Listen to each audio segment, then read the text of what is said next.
সন্ধ্যায় এই দোয়া ৩ বার যদি নিয়মিত পড়েন, কঠিন বড় বিপদ মুসিবত হতে নিরাপদে থাকবেন।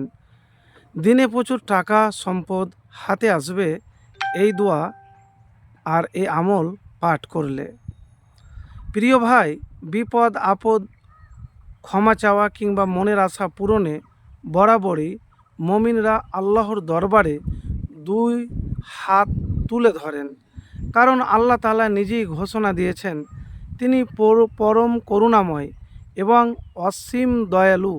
যখন কোনো বান্দা তার নিকটে 2 হাত তুলে প্রার্থনা করে, তখন মহান রব্বুল আলামিন তাকে শূন্য হাতে ফিরিয়ে দেন না। খুদ রসুল্লাহ সাল্লাল্লাহু আলাইহি ওয়াসাল্লাম ও আল্লাহর কাছে পানা চেয়ে 2 হাত তুলে দোয়া করতেন।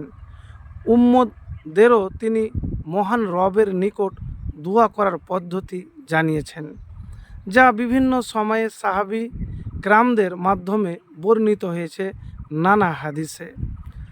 তো আপনি যখন দেখবেন খুব অভাবে আছেন, খুব কষ্টে আছেন, খুব বিপদে আছেন, কষ্ট আপনার দূর হয় না, হাতে আপনার টাকা নাই, তো সন্ধ্যাতে যখন কাজ করে বাড়ি ফিরবেন হতাশ হবেন না।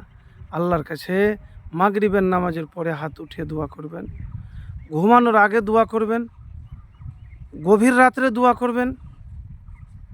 তো প্রিয় ভাই, এতটুকুন আপনাকে বলবো যে আল্লাহ রাব্বুল আলামিনের কাছে আপনি চাওয়া ছেড়ে দিবেন না, হাত উঠিয়ে দোয়া করবেন। একবার করেই দেখুন। আর দোয়া করবেন কিভাবে? সর্বপ্রথম উজু করে নেবেন, 2 রাকাত নফল নামাজ পড়লে ভালো। তারপরে আপনি কিছু দুরূদ শরীফ পাঠ করবেন, কিছু ইস্তেগফার পাঠ করবেন, আর একবার বলবেন আল্লাহু আকবার কাবীরা আলহামদুলিল্লাহি কাসীরা সুবহানাল্লাহি বুকরাতাও ওয়া আসিলা। এই দোয়া এই পাঠ করবেন। তারপরে হাত উঠাবেন। হাত উঠার প্রথমে দুরূদ আল্লাহর প্রশংসা করবেন, সূরা ফাতিহা একবার, দুরূদ শরীফ একবার, আর ইয়া হাইয়ু ইয়া কাইয়্যুমু বিরহমাতিকা আস্তাগিসু। তারপরে আপনি মুনাজাত করবেন,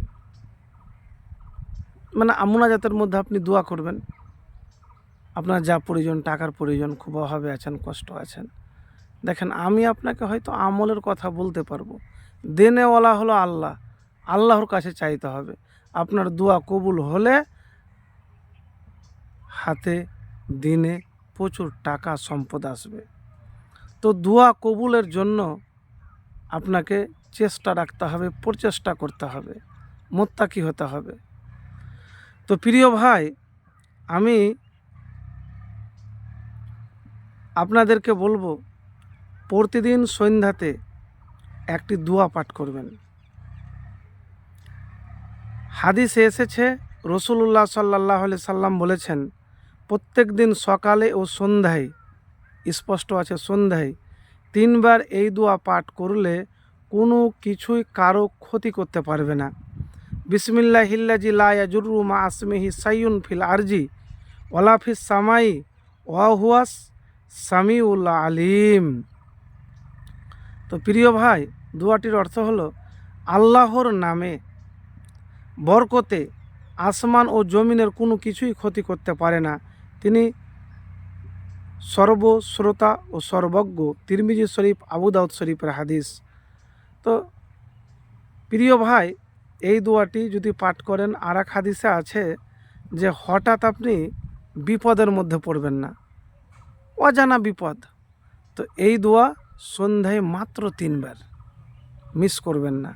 তাহলে সকল প্রকার বিপদ, বড় বিপদ, যে কোনো বিপদ, মুসিবত, ঘরের মুসিবত, পেরেশানি, অভাব সব কিছুই দূর হয়ে যাবে ইনশাআল্লাহ, যদি নিয়মিত সন্ধ্যায় 3 বার আর সকালে 3 বার পাঠ করেন আর এই আমল করেন।